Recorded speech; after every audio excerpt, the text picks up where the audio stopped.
வாழ்க வளமுடன்.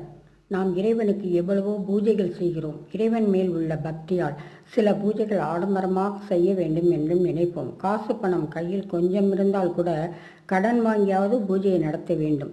சாமி கோவிச்சுக்குவாங்க.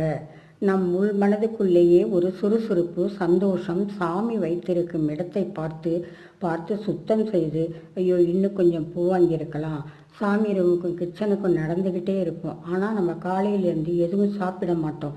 ஒரு கிளாஸ் பால் மட்டும் அன்றைக்கு சாப்பாடு. காலை மாலை பூஜை முடித்து முதலில் நம் கணவன் பிள்ளைகள் நல்லா இருக்கணும் கடவுளே, அதுக்காக தான் இந்த பூஜை செய்கிறோம் என்று வேண்டிக்குவோம். ஆனால் நம்ம பட்னியாக இருப்போம். அது மாதிரி கடவுள், நீங்கள் பட்னி இருந்து உங்களை உடல் வருத்தி எனக்கு பூஜை செய்யக்கூடாது. மனம் தூய்மையாக இருந்து நீங்கள் 3 வேளையும் சாப்பிட்டு எனக்கு பூஜை செய்தாலும் நான் நீங்கள் கேட்டதை கேட்காதது எல்லாமே தருவேன் என்று